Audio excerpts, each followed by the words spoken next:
Hello, everyone. Thank you for tuning in. And a big thank you to Paul and Helen for putting this event together and for running around behind the scenes to make sure everything goes as smoothly as possible. My presentation today is an overview of the upcoming Pros.com industry report for 2022. Pros.com industry reports are publications made periodically that take a look at some of the changes or challenges that are affecting freelance language professionals at the moment and how those professionals are dealing with those trends. The purpose of the reports is to provide information on the one hand and to also give freelancers a point of comparison for their own experiences by sharing the experiences of colleagues from around the world and from different parts of the industry. The main source of information in these reports are freelance translators, interpreters, and others working in the language services industry. The full reports are made available for free to all paying Pros.com members. If you have missed previous reports, I will include a link at the end of this presentation where you can easily access the last two, published in 2019 and 2020. The report for 2022 has not been published yet, so what we will be looking at today is an overview of some of the main areas the report covers. If you have feedback on any of the content presented here, it will be much appreciated and may serve to help refine the final published report. So the last report was published in 2020 in conjunction with CSA Common Sense Advisory. I guess nothing much has really happened since then, right? Well, a lot has happened. Let's take a look. Some recent world events have accelerated a few general trends. More people have been brought more fully online. More content is becoming available at a faster pace. More new freelancers have been introduced in various industries, including the language services industry. And technology advances are focusing on enabling the connection between people and content.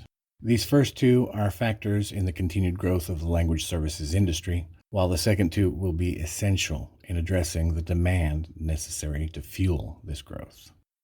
At a moment when many regular job holders were forced either into inactivity or into remote work, freelance translators and interpreters found themselves in a unique position to be able to weather the storm of lockdowns. While some people struggled to adapt to jobs which suddenly had components of freelance work, such as remote work, a greater self-discipline, greater reliance on online tools and methods of getting the job done, freelancers were already busy being freelancers. They had their home office spaces, work setups ready and refined. They were already computer and internet literate, knew the ins and outs of dealing with clients online, and had experience working alone or coordinating with colleagues remotely. A great many did not fare so well in this unexpected shift to remote work. One need only reflect back on the weekly news stories about teachers and politicians ill-prepared for work life over Zoom, for example. And while the remote work versus in-person work debate rages on in the corporate world, freelancers are sipping their coffee or tea while getting ready for the next job. In fact, pandemic-related events seem to have provided the impetus for many to take the step into freelancing as a full-time or supplemental career path. The language services industry stands to benefit from this new influx of professionals. Accompanying these new professionals to the industry is an altered panorama of how we live and do what we do. The pandemic, in a certain sense, sped some things up. People, companies, and countries were already moving towards a more digital, internet-based way of operating. The pandemic accelerated this move. In many parts of the world, almost overnight, video calls with your doctor or psychologist became the new norm. The purchase of goods and services online increased greatly. Online education, hardly a new area to explore, was now the main or only way one could further their education. And the stigma of getting a degree online versus attending an institution of higher education in person began to fall away with greater speed. Even the methods by which you vote in elections may have changed, favoring remote voting where possible, for example. The tech sector responded to such changes as best it could. Cloud computing saw a jump in prevalence. Software and systems supporting telehealth needed to be developed or refined in order to support all those video calls you were making to your doctor to find out if you or yours had COVID. Apps and services which support stay at home consumerism exploded. The technology supporting remote interpreting made a large step forward in prevalence. In 2022, just over 30% of translators and interpreters reported seeing an increase in demand for their services, which they believed was attributable to the pandemic. In early 2022, Russia attacked Ukraine, setting off a chain of events, the full results of which we have yet to see. In the immediate aftermath, a great number of people in Ukraine were either forced to leave their country or internally displaced. Again, it was the freelance translators and interpreters who had the skills and tools available to weather the storm with just a tiny bit more of certainty when it came to securing an income in a moment where everything was uncertain. Likewise, with the pandemic, some with the skills for translation or interpreting who were not actively practicing were able to pivot and put those skills to work as freelancers. Due to the war itself, the need for the services of language professionals working into or out of Ukrainian and Russian also increased, and not just in relation to content being generated about the conflict. For example, worldwide interest in the history and cultures involved in the conflict boomed. At the same time, many of the people affected by the conflict, with spotty internet access at best, turned to reading for comfort. Since many books in Ukrainian had long been published in Russia, and now many Ukrainians were refusing to buy from these publishers, new translations and editions were needed. As a result, overnight, the publishing industry found itself hard-pressed to cover its translation needs into and out of Ukrainian. Chances are that from wherever you were hearing this in 2022, inflation and cost of living concerns are affecting you to some degree. Freelance language professionals are not immune to the rising cost of living, of course, but there are indications that the average freelancer does have a certain agility that gives them a slight advantage over the average employee when it comes to battling inflation. For example, freelancers are more directly in control of their income. They can set and change what they charge for their services either across the board or selectively based on what they need to earn, and choose how much they want to work. A freelancer's work is less tied to a geographical location. For most types of language services work, one does not need to be living in a region or country where the cost of living is relatively high in order to take on work originating from these places. Freelancers have more decision-making power.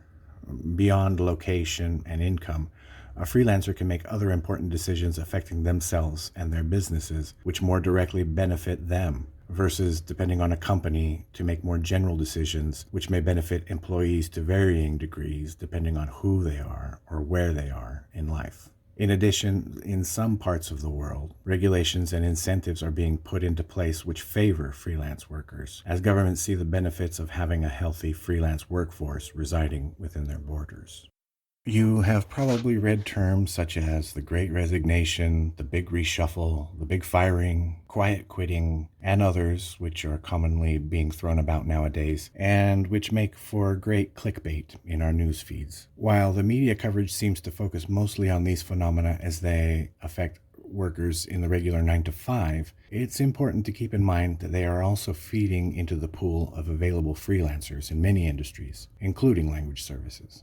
Many employees leaving their 9 to 5 jobs are going into freelancing. One estimate is that in the United States alone, 50% of the total workforce will be freelance by 2028. Having gone remote during the pandemic gave a large segment of the population a small taste of one part of the freelancing life, and most are currently grappling with remote work versus back to the office. So now you have both necessity and desire fueling a shift to freelancing as a way of life.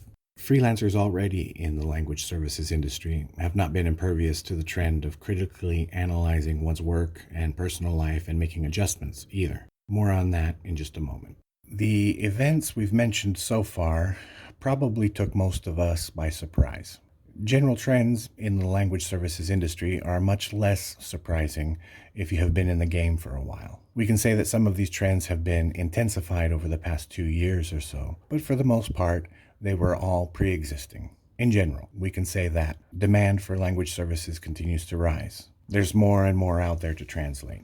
as we've mentioned. Even if we remove from the equation the material that nobody wants or needs translated, and the content that we can leave to the machines to translate, some of it generated by the machines themselves, there is still so much being generated at such a pace that it will be a challenge for us humans to get to it all, if we ever do. The people in a position to spend on both content creation and content localization are being given either steady or increasing budgets with which to do so. And as more people become more connected from different points of the world, and as companies look to sell or serve these new customers in their languages, more languages are needed when setting out on a localization project. Productivity continues to increase while automation continues to cut down on menial tasks. Whether or not there are enough professional language service providers to keep up with this demand remains to be seen. The highly skilled and highly specialized professionals already in the game are more and more productive in their output and processes, which allows them to better address demand and also earn more. For example, in the past decade, the percentage of translators using at least one CAT tool has moved from 80% to 91%. Likewise, the intelligent use of machine translation, or MT, has helped to further increase translator productivity.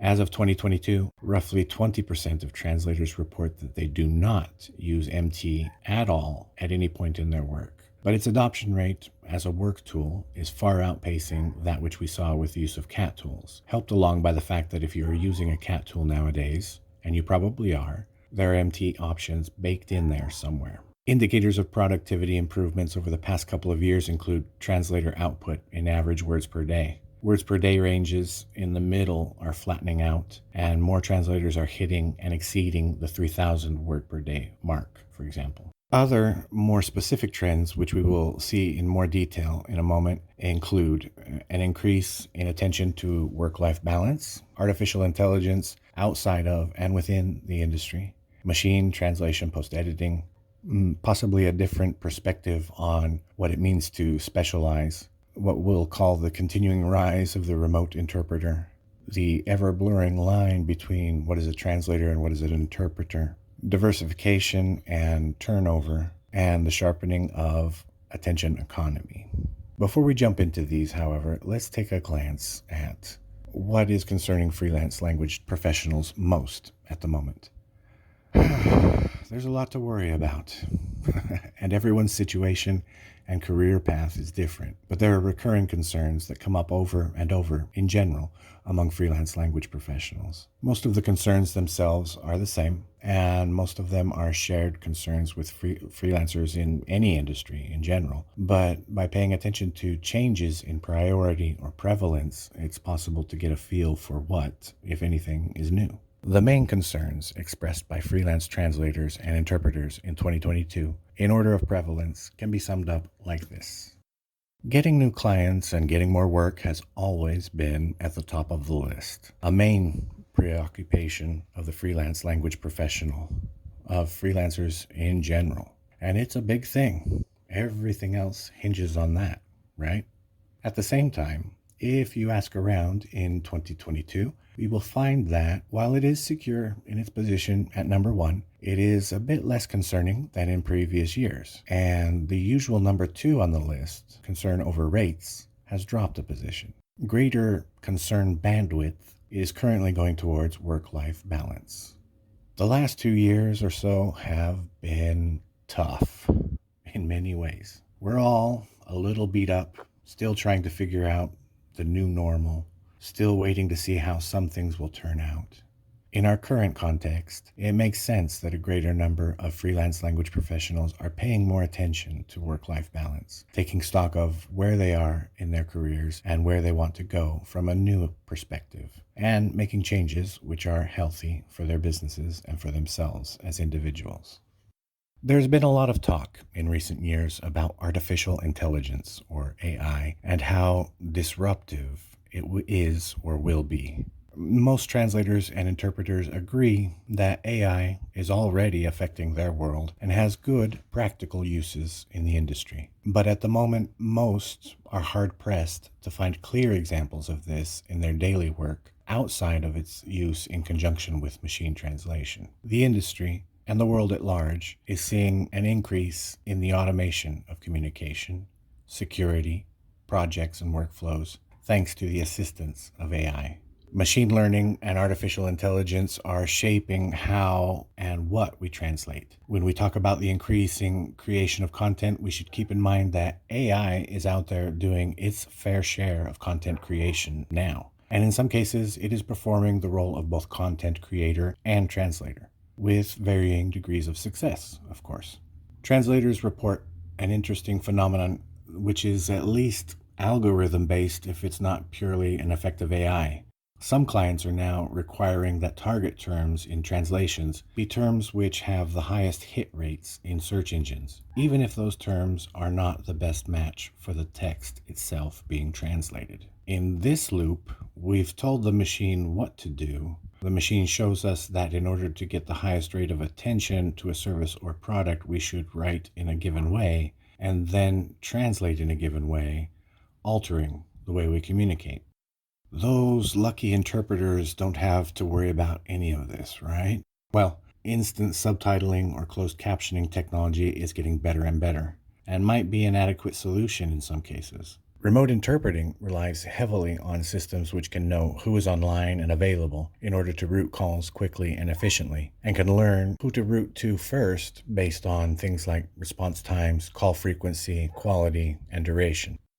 In order to look better at machine translation, or MT, here we will use three different categories. MT as applied by translators, MT applied by clients or others who are not the translator, and actual machine translation post-editing work. Roughly 80% of translators report they are using MT in 2022. To be clear, this refers to the application of MT in instances where the translator decides that it will be beneficial in some way. We are not necessarily talking about running full jobs through MT, although in some cases that can also be an option. For the most part, MT applied by translators happens in specific cases and is used in a variety of specific ways. It may be applied more in some jobs than in others. It can be a time saver on simple texts or lists. It may be used as one more set of possibilities from which to choose in the cat tool they are using. Stuck on a term? Your MT may give you the right result quickly, or the incorrect result it gives helps your brain make that click that provides you with the right translation. Each translator uses it in a way that works for them and what they are working on. An increasing number of translators are finding that there are advantages in doing their own machine translation post-editing as well, where the text is run through MT and the results are refined where needed by the translator. There are some caveats to this, which we will look at in a moment. Machine translation applied by clients or others who are not the translator. This is the use of MT which we may have heard most about, or which most easily comes to mind when someone starts talking about machine translation, as it has tended to cause the strongest reaction among language professionals. One frequent complaint here is the use of machine translation to further push down rates for translation work. To be clear, this usage is not bad in of itself. For example, a client may have varying quality needs in the content they want translated. In some cases, the quality required is just good enough to understand, and the MT solution is such that it would be less cost-effective and more time-consuming to involve a professional human in part or all of that particular project. Knowing when and where and how to apply a technical solution like MT to improve results is the smart thing. And there are companies or clients who are making smart use of MT solutions. We tend to hear more about the cases that end in disaster or tragedy, in part because those make for better or funnier news items. Where problems seem to arise is when either the appropriate communication surrounding the job to be done or the appropriate preparation to carry out a job that involves MT are missing. How this presents itself varies. Let's take a look at some brief example cases that were frequently brought up. A translator is given a text that has already been passed through MT and asked to perform proofreading. In some cases, the text is presented as having been translated by a human translator. At times, no source text is offered. In instances where the MT result is good, the translator may feel uncomfortable making only minor changes, or the client may be upset that the end result is too close to the MT result. A translator receives a text pre-translated with MT, the quality of which is so low that in order to produce a result that meets the quality needs set for that job, the text must be translated from scratch, adding additional time to the project. A translator submits a finished translation, and the client checks the results using MT, adding a layer of confusion to the proofreading or quality assurance process. A translator is given a project where segments have been filled in with fuzzy matches, with the understanding that these will be discounted, and told that these are from a translation memory, when in fact they're from machine translation. A translator is given an already poorly translated text from MT, which must then be translated to other languages. For example, a text originally written or generated in Chinese, MT translated to English, and the translator is asked to translate the English result to a third language.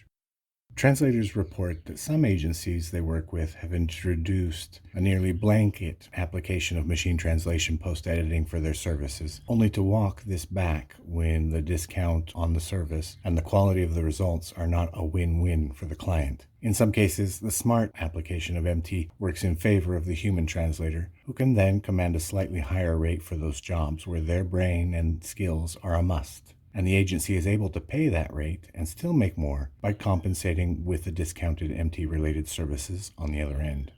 A recurring complaint among translators when some of these MT solutions are thrust upon them is the dehumanizing effect it can have when adequate care is not taken in their implementation. Timed post-editing tests for candidates to a project sound like a good idea on paper, but may not have a positive effect on the professional vying for that work. And what happens when you are fed to the machine and it chews you up and spits you out? At least one translator relates the story of having been an employee at a company where the translators spent several months training and refining a new MT engine. At the end of that project, the translators were let go. Any significant productivity booster is going to require a certain amount of investment before it begins to pay off, because nothing is really free. The investment can be monetary. In most cases, you have to pay for your CAT tool or for a new translation management system. But the big investment here is time and training. It takes time to become proficient in your first CAT tool. Subsequent CAT tools you add to your repertoire will usually require less of a time investment because you've already invested time learning the ins and outs of the one. Likewise, when an agency implements a new TMS, translation management system, they may actually take a temporary hit on productivity until they learn how to best utilize the tool for their needs, train their people in its use, and set new processes, and then that investment can start paying off in better, more efficient workflows. Unfortunately, you can only judge any real returns in productivity if you go through with the investment. Those who turn back too early usually only have a frustrating experience as a point of comparison for that new tool or process. This rule of thumb appears to apply to machine translation post-editing work as well. Many of the example cases we looked at a moment ago stem from investments only half made. If you are jumping headfirst onto the post-editing bandwagon simply as a way of reducing cost and without laying the groundwork first, you might be in for a bumpy ride, and a more expensive one too.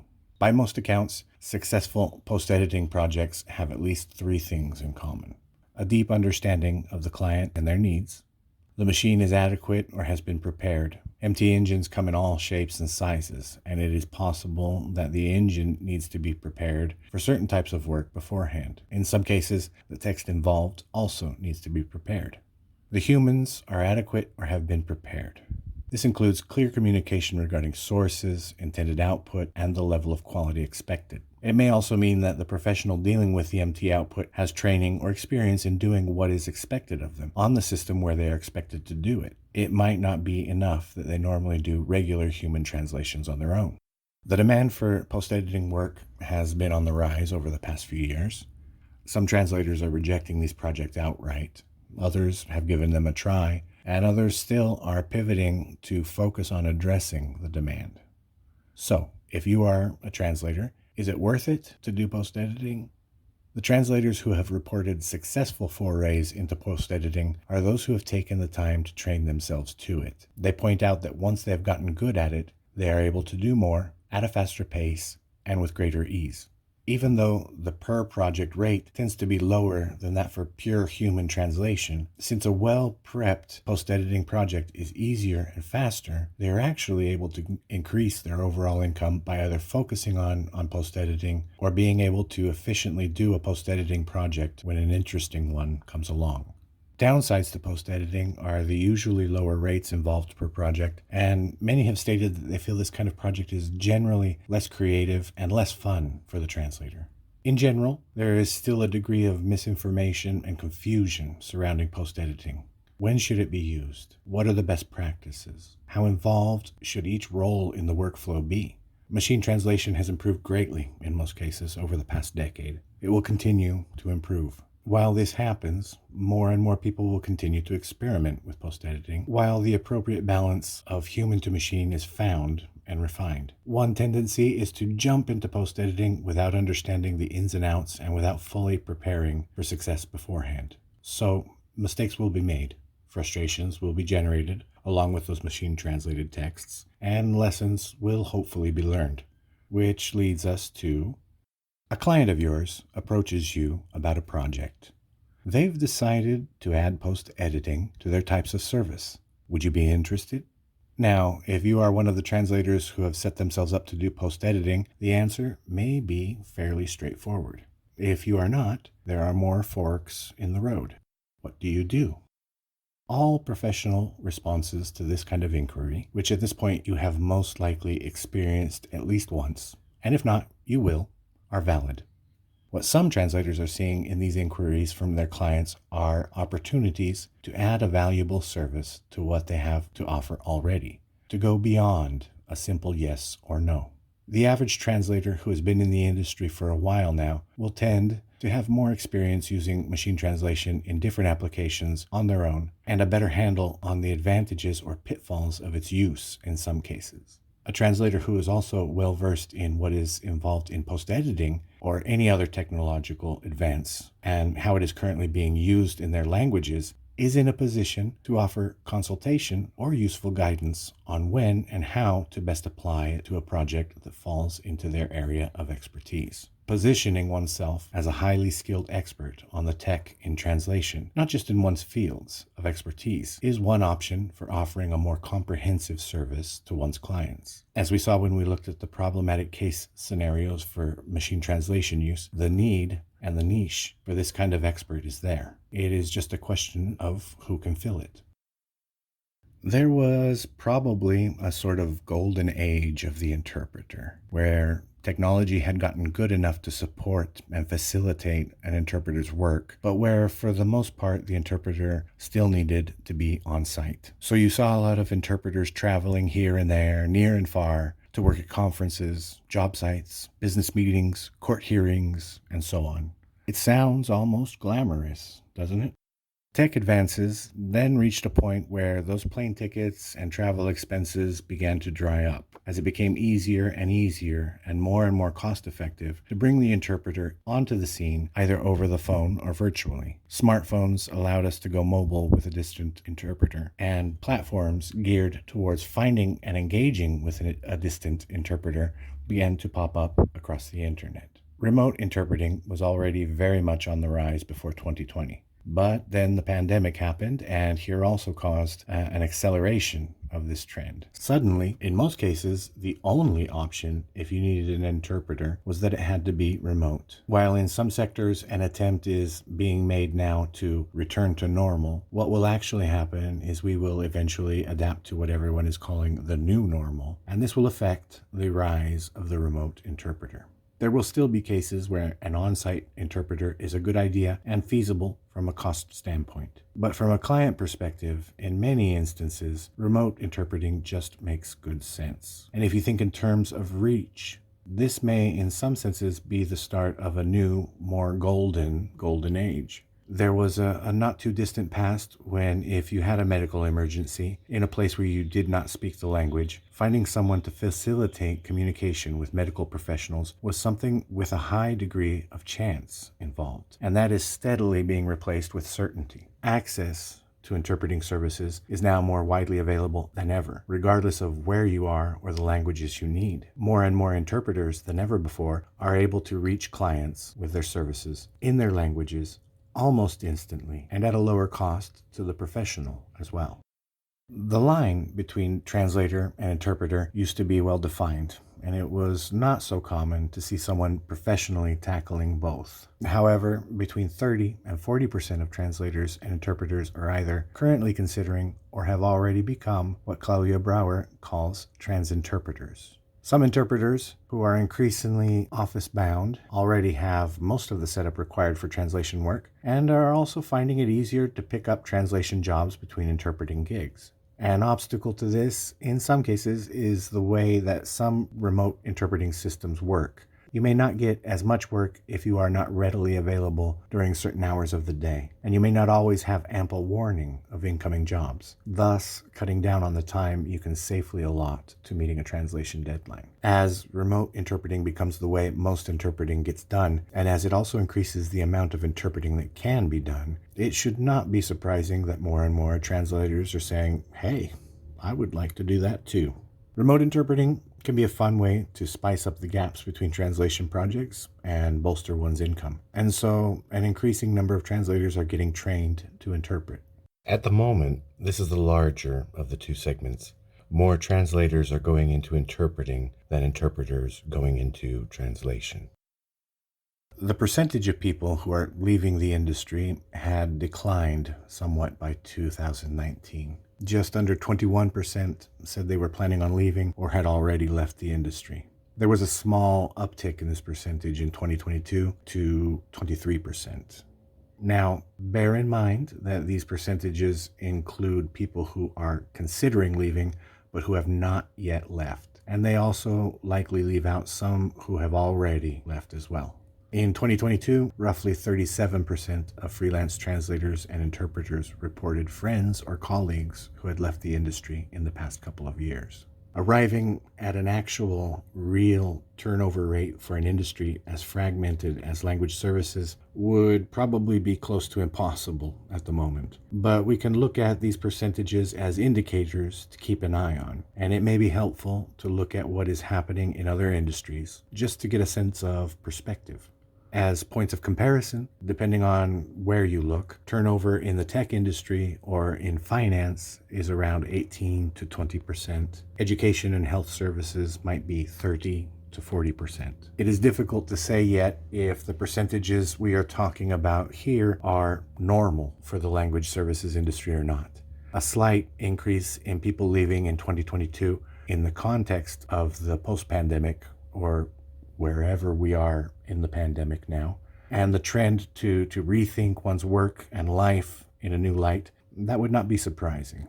The percentage of people leaving is also compensated for, and most likely surpassed, by the percentage of newcomers who have selected or are considering freelance work in the language services industry as a career path. Under the theory of attention economics, a person's attention is treated as a limited resource. This is a trend we can all see impacting our daily lives. When someone sends us a video to watch, how likely are we to watch all the way through the video if that video is more than 20 minutes long, or if it's more than 5 minutes long? Which are we more likely to read, a 14-page article or a 2-page article? Can we get by with just reading the summary? By the way, at this point in the presentation, I'm assuming a good number of people have tuned out. I should have just gotten to the point at the top and made it a 5-minute video, right? Well, maybe next time. So, in years past, if you wanted to sell a product or service or an idea to someone else, you had to have an elevator pitch, a brief, catchy way to communicate that product, service, or idea that could be delivered during the course of an elevator ride. You could expound on the thing later in various formats, but you had to catch your audience's interest, make them want to learn more first. In 2022, the elevator is modern, the ride is fast, there is no stopping at different floors from point A to point B. And the audience you are pitching to may not even have the bandwidth to listen to a speech, preferring instead a single image or two which sum up what is unique about what you have to offer. The volume of things clamoring for our attention leads us to economize how we spend our attention. Attention economy has greatly accelerated in all facets of how we live and work, and this applies to language professionals seeking the interest of new clients. This can be a hard pill to swallow for some. As language professionals, many are exceptional at describing in detail and with precision what they do and what they have to offer. You can still do that for those who wish to read more, as it were, but it is a good idea to lead with something else, which is absolutely compelling, absolutely brief, highlighting your differentiators, and is easy to consume. Make that the very first thing they see. A project manager juggling various projects and deadlines will not spend too much time looking here and there to get a full picture of who you are as a candidate, nor should they have to nowadays. A best practice moving forward for getting new clients is to show them how you value the resource that is their attention by giving them a presentation of yourself as a professional that is easy to find, easy to understand, and is also beautiful. Don't laugh too much at that. Your CV can contain all of the necessary information, but is it beautiful? Your profile can contain all of the necessary information, but is it beautiful? People like beautiful things, and beautiful things tend to receive more attention. Now, that's the end of this presentation, but it's not the end of the industry report. As I mentioned at the beginning, this is just an overview of some of the main portions of the report. The published report should be out in October, where we'll talk a bit more about the tech side of things, but also look at possible trends in areas like client acquisition, direct clients, payment terms, income, investments and planning among freelance language professionals. If you have feedback or comments on what was presented here, I'm happy to hear them. And who knows, they may also go towards shaping the final report. If I kept your attention until the very end, I thank you for allotting that precious resource to my presentation.